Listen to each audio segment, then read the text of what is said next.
Baldric, why, may I ask, are you dressed like that? Would you like the short answer, my lord, or the long one? Oh, the short one, please. Whim. The short answer is whim. Yes, my lord.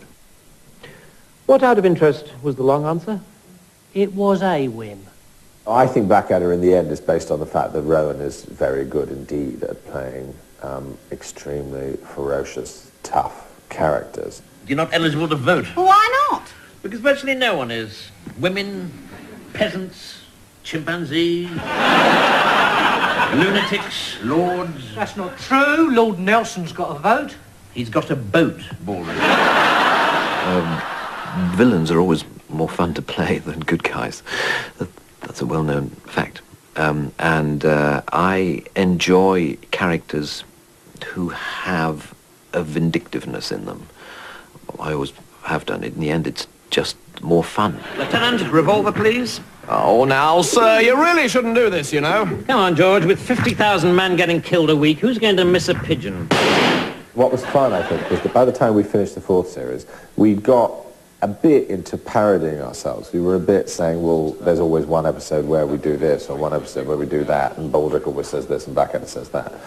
And coming back to it after 10 years, we'd forgotten some of that stuff, so it was a bit like starting afresh, which was fun. The strength of Blackadder had always been that it was just dialogue in one room, a very witty dialogue. So what we had to do was give it a sense that this was going to be a bigger treat than usual, and I hope we've pulled it off. I mean, because you get all the qualities of the old Blackadder, but on a kind of scale that is like a huge American movie. What can you see, Borders? People in very short skirts, my lord. And the whole reason we wrote this section is to get them in increasingly short skirts. So that's Rowan. And Hugh's going to be, with any luck, 2.5 inches shorter than that. And then Stephen's skirt is actually going to be above pant level. So that's what we spent the last hour rather pathetically talking about, how high boys' skirts can be. That's the joke from this scene. I think that's it, although Stephen is talking in Latin. And I think he's finding that quite tricky. Itaque senatus copias Britannia revocare and civitatem nostrum imperialem defendum constituit. Great spirit of Jupiter, our culture is centuries ahead of theirs. Why, we have toilets and wipe our bottoms with vinegar-soaked sponges. Yes, and they wipe their bottoms with Roman soldiers. What's unusual about this is that this is on location and is all, there's no audience apart from the crew. But the actual making the series was in,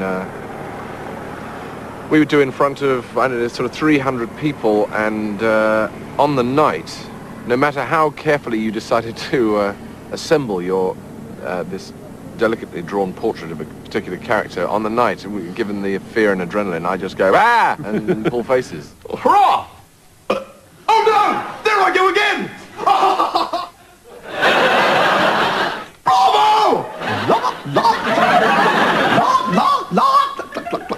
Row, row, row your punt gently down the stream. Belts off, trousers down, isn't life a scream? Fabulous. University education. You can't beat it. The interesting thing is that Melch is very like Hugh, and George is very like me. It's funny how that happens. Yeah. No, well, there is a difference between the Elizabethan Melches, if one had to find one. It's a little bit... I like to think there is. Looking forward to this. From within. Okay. He's rather more suave. They shout. Whereas the later Melchett just goes... Back it up! Attention! Excellent native Cockney wit. It's called a clever person's board. These are called clever person's boards, and they are for clever people to read.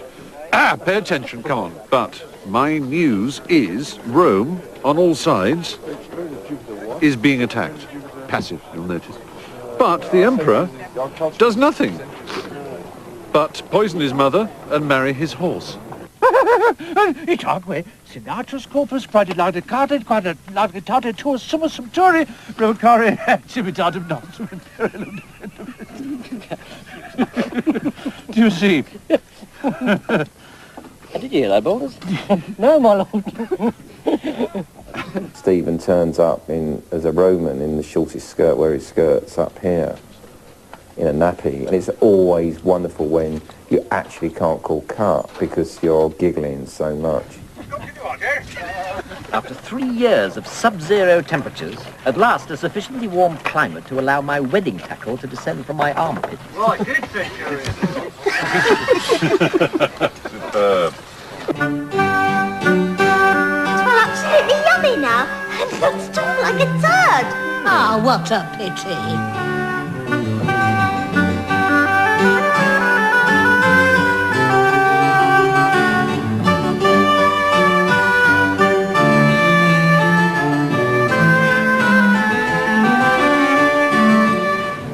And action! Girls are normally called Elizabeth. Or Mary. And Donald? Mouth is open, nursie should be shut. But it's true, sweet one. I had 3 sisters and they were called Donald, Eric and Basil. Then why is your name Nursie? That ain't my real name. Isn't it? No. What is your real name then? Bernard. She's just a daft old Egypt, really. And she sits there and she loves her little babby. You know, she's like a mother hen by proxy and all the rest of it, isn't she? Scatological mind, but she doesn't obviously realise it is. It's natural to her to talk about poo-poos and things. You almost were a boy, my little cherry pip. What? Yeah. Out you popped out of your mummy's tumpkin, and everyone shouted, "He's a boy, he's a boy." And then someone said, "But it hasn't got a winkle." And then I said, "A boy without a winkle? God be praised, it's a miracle, a boy without a winkle." Melchot's like a sort of, you know, avuncular advisor who is incredibly vulnerable. Nice try, Melchi, but it's no use. I'm still bald. Well, I'm very sorry, madam. Your royal father used to be very amused by my impersonation of Columbus. He built a flat halfway up her bottom. He spent his time flattering her, but also terrified that at any moment she would suddenly order his head chopped off because she might think it would look nice on the end of a pike, because she's that kind of a girl. Grey, I suspect, Majesty. I think you'll find it was orange, Lord Melchett. Grey is more usual, ma'am. Who's Queen? Majesty, there were these magnificent orange elephants. She loves to tease them. It's usually the tease of the blade. Go forth and bring back lots more minty things in the next 5 minutes, or I'll come after you and crush your skull like an egg.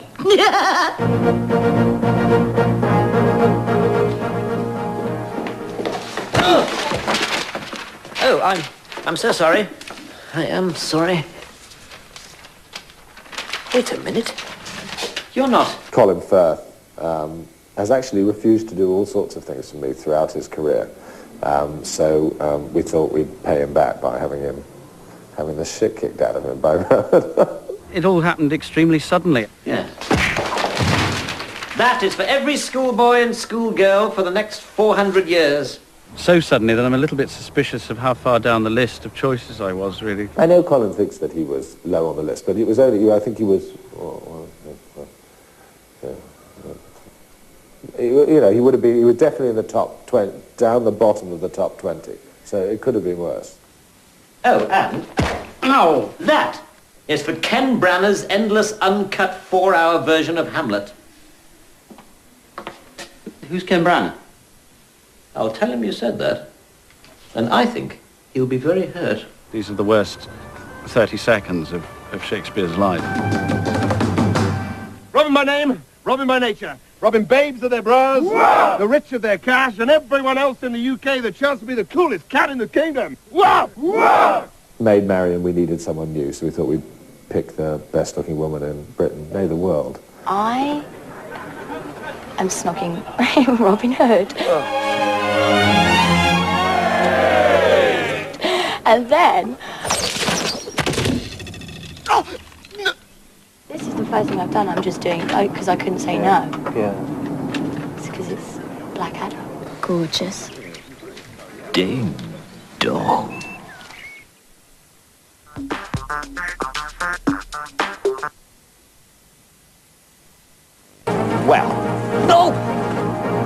Oh, and bugger would seem to be appropriate.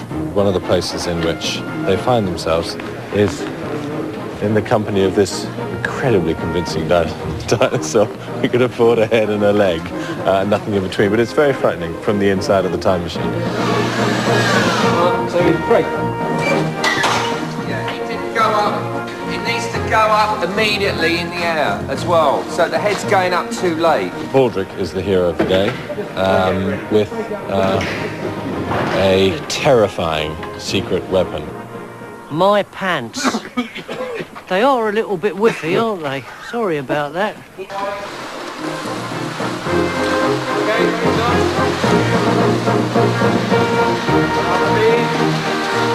Okay, take 3.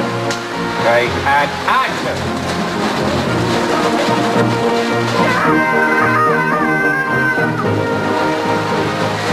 All flashing!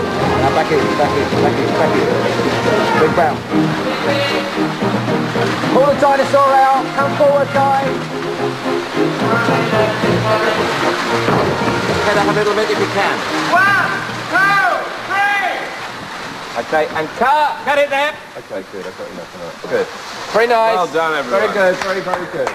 The great joy of doing it for the big screen is to be able to do stuff fantastically. You know, we didn't have many dinosaurs in Blackadder or spaceships or huge rampant armies.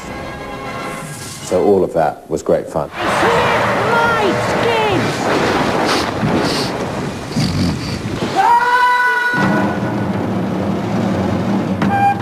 The lovely uniform today, by the way. Oh, thank you.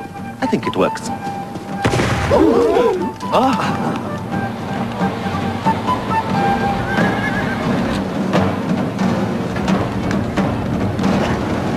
The French are portrayed in this scene today as being vaguely effeminate.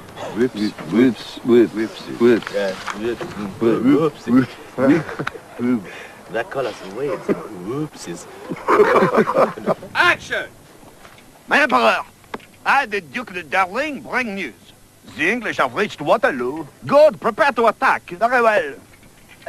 So, may I just ask, why do we want to invade Britain in the first place? We invade, darling, because the British think they are so tough.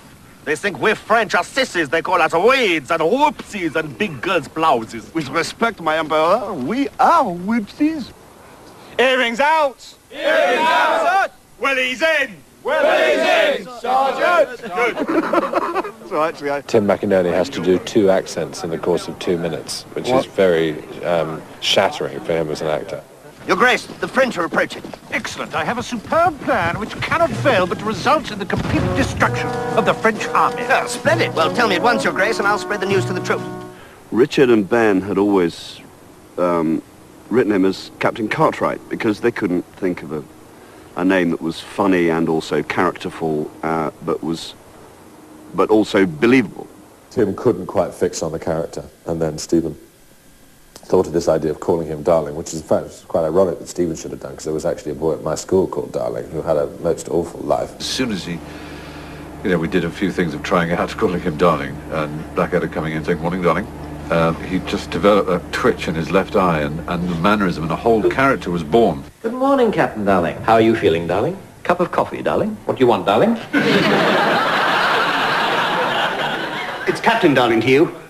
Having done it for 6 weeks, it then took me, I think it was 2 months to get rid of it. There's a lovely and convenient misunderstanding that because Ben has a reputation for kind of knob gags, that it must be me, the quieter of the pair, who is the great historical expert, whereas in fact it's the other way around. I write knob gags to please Ben, because I know they make him laugh, and Ben just couldn't be brighter about history and knows all about it. I don't know that I even know who won the Battle of Waterloo. Very well, the plan is... God, I'm brilliant. I surprise myself sometimes. I really do. Yeah. The plan is to allow the French to come within 100 yards of us, and then, and this is the completely original and brilliant part, yes, then... My suggestion would be that actually, Tim, you surely don't expect us to leave them like actually kind of march forward. Would you throw... We've always made a lot of changes in rehearsal, because... the standard set by John Lloyd was that we should try and make every single line as funny as we could. Over his head! Ben writes in a very focused, punchy manner, and he writes very well, you know, for the kind of, you know, characters and attitudes that I think I can present. You look sweet as a little pie. Kate, he looks like what he is, a dung ball in a dress. The same dread hovers over the moment when you reach one of those stupid similes and he goes, I'm as stupid as, and you think, oh no, this is going to take me an hour and a half, and Ben's going to say it's not funny. God, you really are as thick as clotted cream that's been left out by some clot until the clots are so clotted up you couldn't unclot them with an electric declotter. Aren't you, Baldrick? This is as exciting as discovering that, due to an administrative error, the new boy in the dorm is actually a girl with a big chest, a sense of adventure, and no pants. Come on, take two.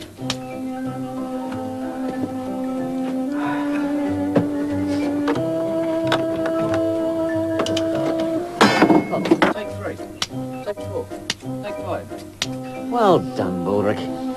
Oh no, I'm so sorry. Okay. Well done, Baldrick. 13. Well done, Baldrick. I'm so proud of you, I'm going to give you a wage rise. Thank you very much, my lord. Well, perhaps not. Oh, no.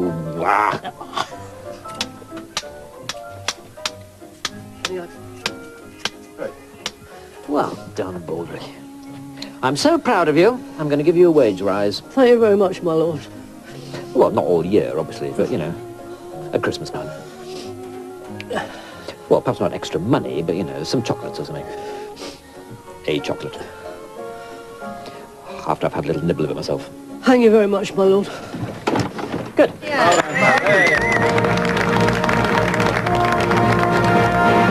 joy fill every Briton's heart, for now our country's going to make it. At last, a king who looks the part.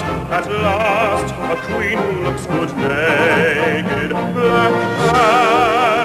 Black Anna, a monarch with panache. Black Anna, he's got a nice mustache.